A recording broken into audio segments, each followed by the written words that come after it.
उजनी आणि वीर धरणातून सोडण्यात आलेला पाण्याचा विसर्ग वाढल्यामुळे भीमा नदीला मोठा पूर आलाय।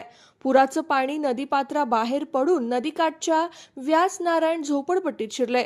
घरांमध्ये पाणी शिरल्यामुळे नागरिकांचं मोठं हाल होत असून अनेक कुटुंबांना सुरक्षित स्थळी हलवण्यात आले। परिस्थितीचं गांभीर्य ओळखून स्थानिक आमदार समाधान आवताडे यांनी स्वतः मैदानात उतरून प्रशासकीय अधिकाऱ्यांसोबत पूरग्रस्त भागांची पाहणी केली। आमदार आवताडे यांनी पूरग्रस्तांच्या व्यथा ऐकून घेत त्यांना धीर दिला आणि प्रशासनाला काही महत्त्वाच्या सूचना तातडीने दिल्या आहेत। आता या ठिकाणी आपल्या चंद्रभागेमध्ये उजनीतून आणि या ठिकाणी येणारा विसर्ग हा जवळजवळ 1,10,000 12,000च्या आसपास विसर्ग आहे आता सध्याचा। पण संध्याकाळी अजून थोडासा कमी होईल, परंतु वरती पाऊस जर चांगला झाला तर हा विसर्ग वाढण्याची शक्यता आहे।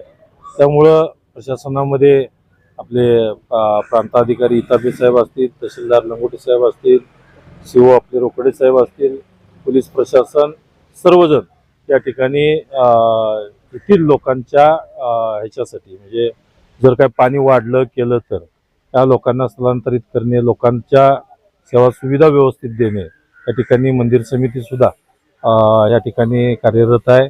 आणि नक्कीच या ठिकाणी आज जर पाऊस वाढला, पाणी जर वाढलं तर लोकांच्या बाबतीतल्या ज्या समस्या निर्माण होणार आहेत त्यासाठी प्रशासन सज्ज आहे। खूप वर्षापासून आलेला हा प्रश्न आहे की येथील सगळ्या लोकांचं, कारण एक तर आहे की याच ठिकाणी जर बिल्डिंग बांधायची म्हटलं तर हे ब्ल्यू लाईनमध्ये येतं, त्यामुळं या ठिकाणी बिल्डिंग होऊ शकत नाही। त्या लोकांना स्थलांतरित करून तिथंच त्या ठिकाणी या लोकांची ती राहणाऱ्या लोकांची घरं ही चांगल्या पद्धतीनं व्हायला पाहिजेत। परंतु सरकारचा उद्देश आहे की प्रत्येक घरामध्ये या ठिकाणी प्रत्येक लोकांना घर मिळलं पाहिजे, ही भूमिका सरकारची आहे। आणि नक्कीच त्या पद्धतीनं या लोकांना स्थलांतरित करून या ठिकाणी परत झोपडपट्टी होऊ नये त्याकरता वेगळ्या पद्धतीचं इथं आरक्षण असेल किंवा वेगळ्या पद्धतीचं इथं सुशोभीकरण असेल करून नक्कीच या लोकांना आधार देण्याचं काम आपले सरकार 100% करेल, त्यासाठी सुद्धा आम्ही पाठपुरावा